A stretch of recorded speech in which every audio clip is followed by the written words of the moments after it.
Today, we are going to explore the fascinating world of Shakespearean Histories, a group of plays written by William Shakespeare based on the lives of English kings, political struggles, wars, rebellion, and the rise and fall of power. But these plays are not just about history. Shakespeare turns historical events into powerful drama filled with ambition, betrayal, patriotism, leadership, revenge, and human weakness. Through these plays, we understand not only England's past, but also timeless truths about politics and human nature. In this video, we will study the major historical plays, important themes, memorable characters, political ideas, dramatic techniques, and the relevance of these plays for literature and competitive examinations.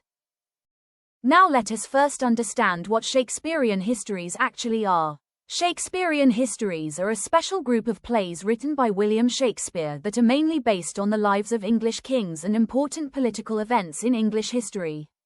These plays were not completely invented by Shakespeare. He took much of the historical material from famous historical records called Holinshed's Chronicles. This book contained detailed accounts of English history, kings, battles, rebellions, and political conflicts. Shakespeare used these chronicles as the foundation for many of his historical dramas. However, Shakespeare did not simply repeat history like a historian. He transformed historical facts into exciting dramatic stories. He added emotions, conflicts, speeches, psychological depth, and memorable characters to make history come alive on stage. The major focus of Shakespearean histories is the idea of power and legitimacy. Shakespeare constantly asks important questions such as, who deserves to rule? What makes a king lawful or unlawful? Can power gained through violence bring peace? Another important focus is the rise and fall of kings. Some rulers begin as strong leaders but fall because of pride, weakness, or poor decisions. Others rise from difficulty and become successful rulers through courage and intelligence. The plays also explore civil war and disorder. Shakespeare shows how political ambition, rebellion, and selfish leadership can destroy peace within a nation. In many plays, disorder in the kingdom reflects moral disorder in society. At the same time, these plays contributed to the formation of English national identity. Shakespeare presents England not just as a place, but as a united nation shaped through war, sacrifice, leadership, and historical struggle. This was especially important during the Elizabethan age, when feelings of patriotism and national pride were growing strongly. Therefore, Shakespearean histories are much more than historical records.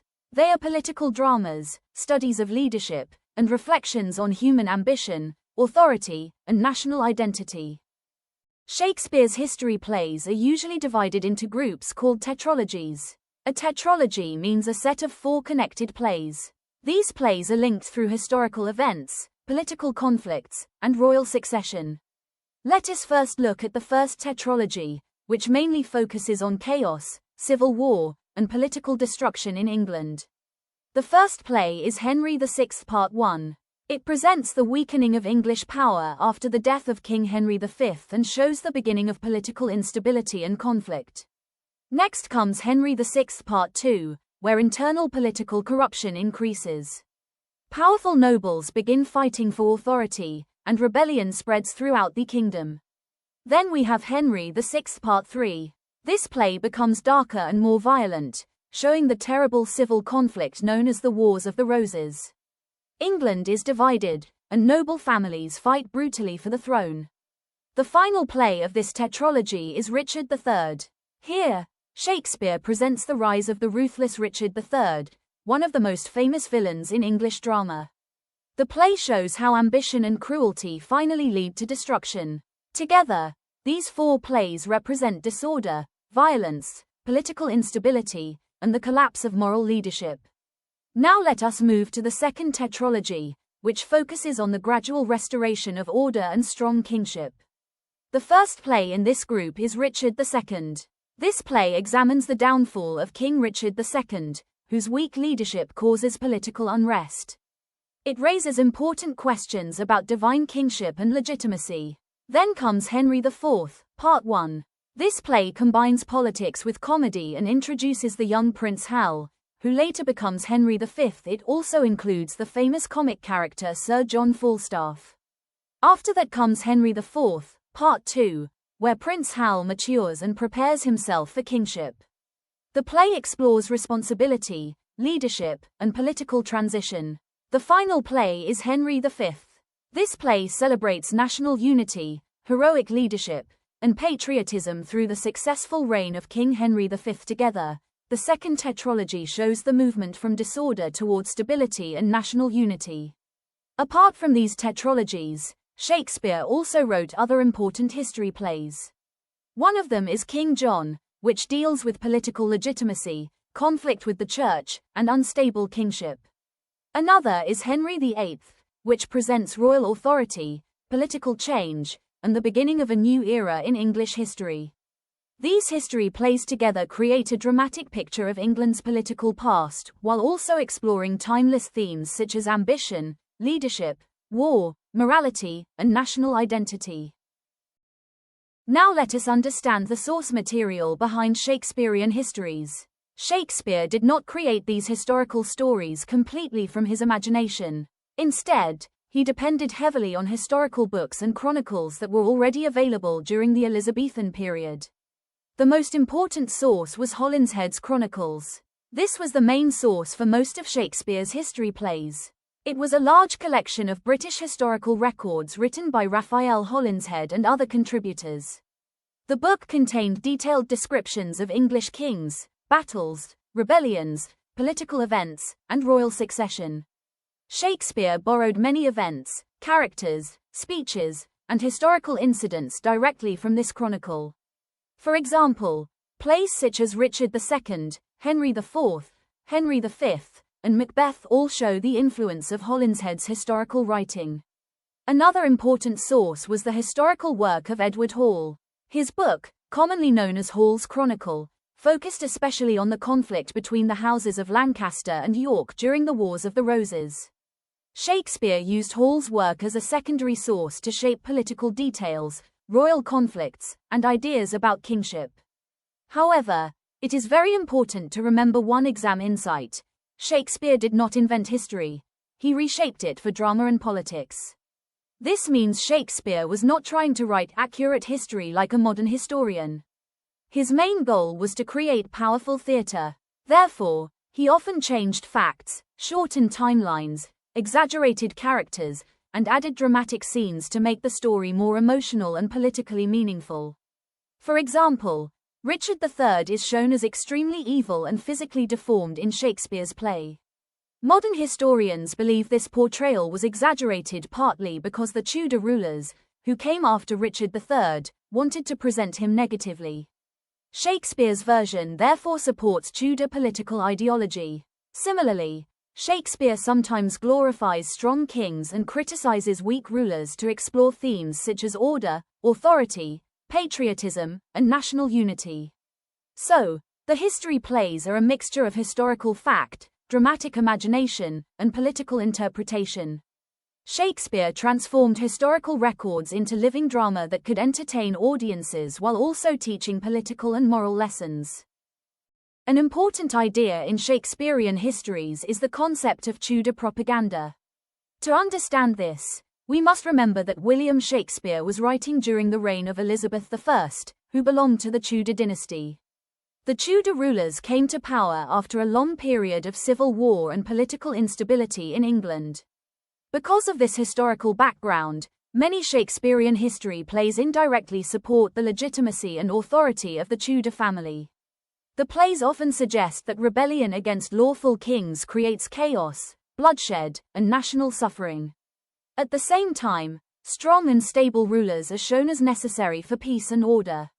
This political message supported the Tudor idea that England needed stable monarchy under their rule. One of the clearest examples is Richard III. In the play, Richard III is presented as cruel, manipulative, power-hungry, and morally evil. Shakespeare even exaggerates his physical deformities to symbolize inner corruption. He becomes a dramatic representation of tyranny and unlawful ambition. However, modern historians believe this portrayal was not fully accurate. Richard III was probably far more complex than Shakespeare presents him. The negative image was influenced by Tudor political interests because Richard III was defeated by Henry Tudor, who later became King Henry VII, the founder of the Tudor dynasty. By presenting Richard III as a monster and Henry Tudor as a savior who restores peace, Shakespeare indirectly glorifies the Tudor line. This leads us to the key idea. Shakespeare indirectly supports the rule of Elizabeth I even though Shakespeare rarely praises Elizabeth directly. His plays promote values that strengthen Tudor political ideology, such as obedience to lawful authority, national unity, political stability, and fear of civil war. For Elizabethan audiences, these plays were not just entertainment. They also carried political meaning. They reminded people of the dangers of rebellion and the importance of strong monarchy under the Tudors. Therefore, Tudor propaganda becomes one of the most important political dimensions of Shakespearean histories. Now let us examine one of the most important literary features of Shakespearean histories, their structural unity. The history plays are not completely separate or isolated stories. Instead, they are connected like chapters in a long national narrative. Each play continues political events from earlier plays and prepares the background for later events. Because of this connection, critics often describe Shakespeare's histories as a continuous historical sequence or history cycle.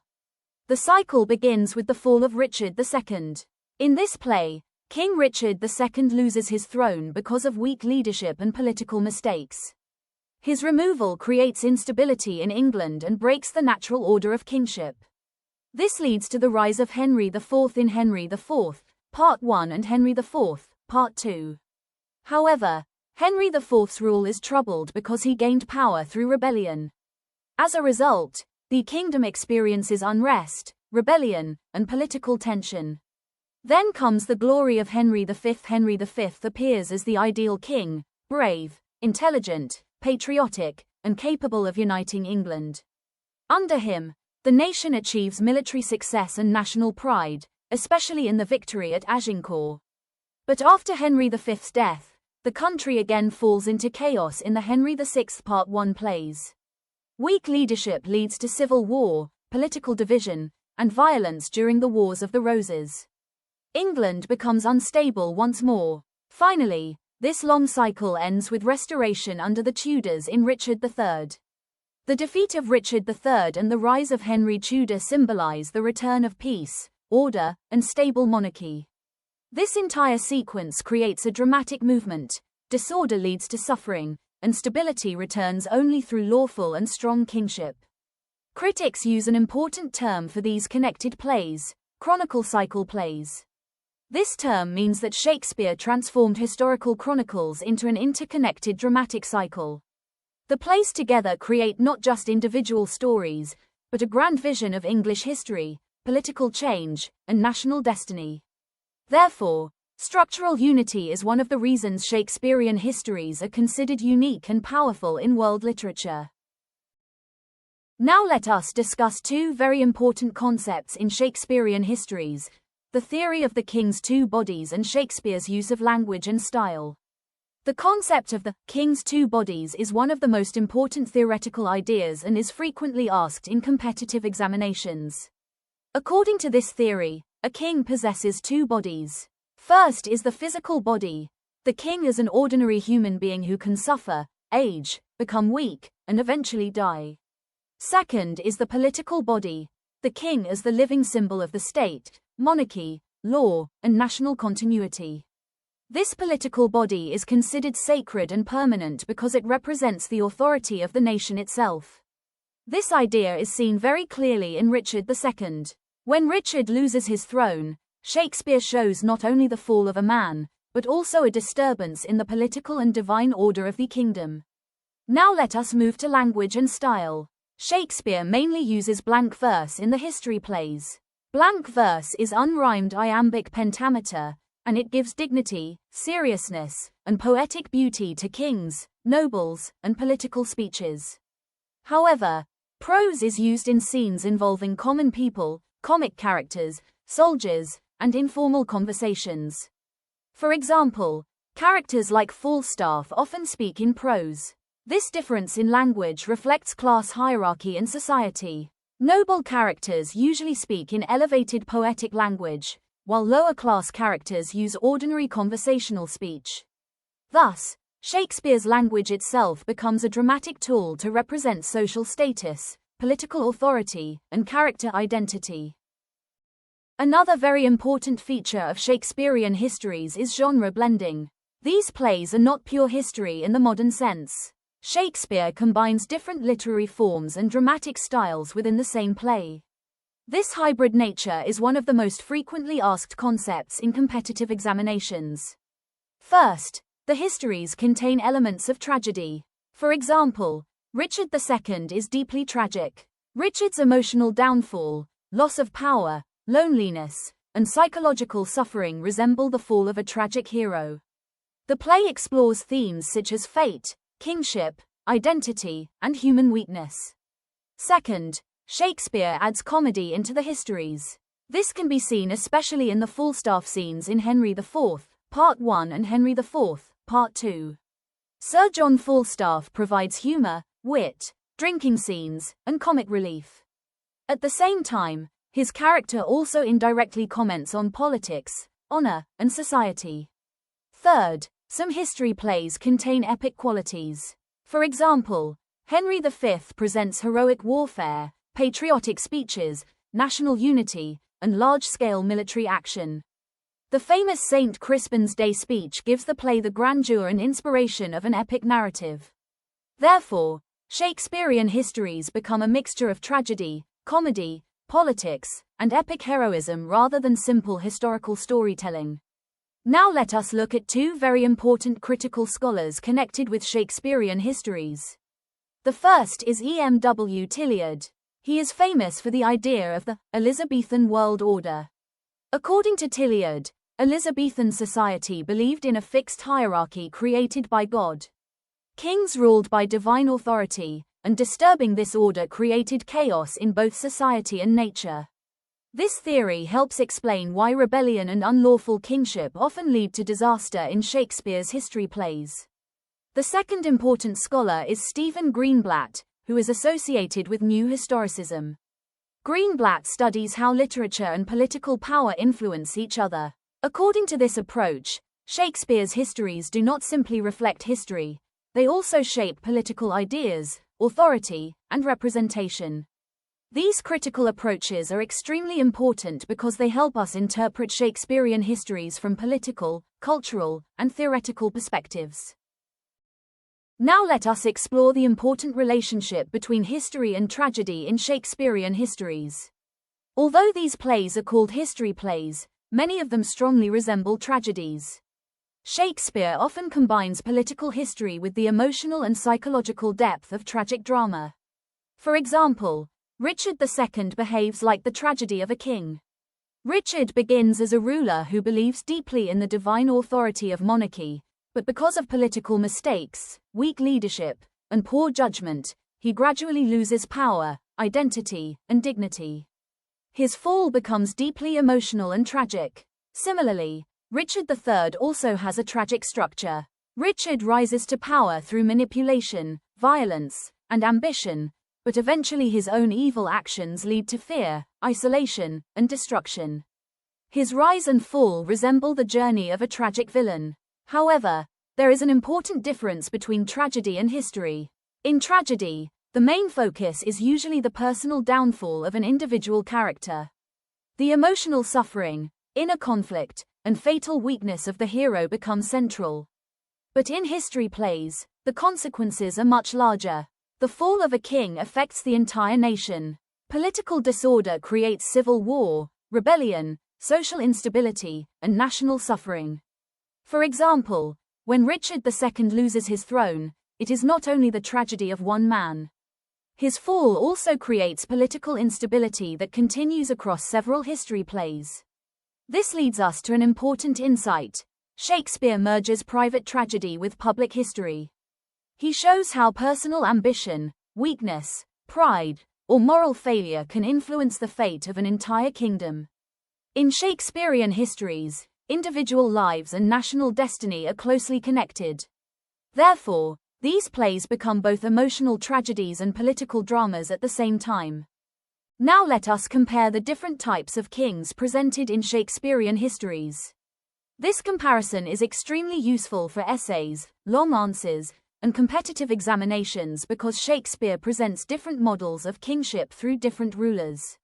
First, we have the sacred king, represented by Richard II. Richard II strongly believes in the divine right of kings. He thinks that a king is chosen by God and therefore cannot be challenged by ordinary people. His authority is based more on sacred status than political skill. However, Richard's weakness is that he focuses too much on royal dignity and too little on practical governance. As a result, he loses political support and eventually loses the throne. Next comes the political king, represented by Henry IV. Henry IV is practical, strategic, and politically intelligent. Unlike Richard II, he understands the realities of power and governance. He uses diplomacy, calculation, and military strength to maintain authority. However, because he gained the throne through rebellion, his rule remains troubled by guilt, insecurity, and constant political unrest. Then we have the ideal king, represented by Henry V. Henry V is often presented as Shakespeare's model ruler. He successfully combines political intelligence with courage, discipline, patriotism, and leadership. He can speak to both nobles and common soldiers effectively. Shakespeare portrays him as a balanced ruler who unites the nation and brings stability to England. Finally, we see the tyrant, represented by Richard III. Richard III is manipulative, ambitious, and ruthless. He gains power through lies, murder, and fear. Unlike the ideal king, he rules for personal ambition rather than national welfare. His tyranny creates suffering and disorder, and eventually he is destroyed by his own corruption. Through these four king types, Shakespeare explores different ideas about leadership, legitimacy, morality, and political power. He shows that the success or failure of a king directly affects the stability of the entire nation. Now let us examine some deeper themes and structural techniques in Shakespearean histories, especially in the Henry IV plays. First, Shakespeare questions the idea of honor instead of simply glorifying it. For example, the character Hotspur represents rigid honor. He believes strongly in bravery, military reputation, and heroic action. For him, honor is everything. But Shakespeare presents a contrast through Falstaff. Falstaff openly mocks the idea of honor. He asks an important practical question: can honor save a dead man? Through humor and irony, Falstaff suggests that honor may be useless in real political life. This creates an important insight. Shakespeare often presents honor as impractical in politics because rulers sometimes need strategy, compromise, and survival rather than pure heroism. Next, let us look at the tavern world. The tavern scenes are not included merely for comedy. They represent an alternative society outside the strict hierarchy of the royal court. In the tavern world, there is freedom, informal conversation, humor, and escape from political pressure. At the same time, these scenes indirectly criticize court politics and social hypocrisy. Falstaff becomes an anti-establishment voice who challenges traditional ideas about honor, authority, and social values. Now let us examine the conflict between the state and the individual. In Shakespearean histories, personal emotions are often sacrificed for political stability. A major example is Prince Hal rejecting Falstaff after becoming king. Even though Falstaff was emotionally close to him, Hal abandons him because a king must prioritize public duty over private friendship. Finally, Shakespeare frequently uses contrast as a structural technique. He creates meaning through opposites such as court versus tavern, honor versus survival, appearance versus reality, and ideal kingship versus practical kingship. These contrasts are not random. They form a repeated structural pattern across the history plays and help Shakespeare explore political, moral, and social complexity in a more realistic way.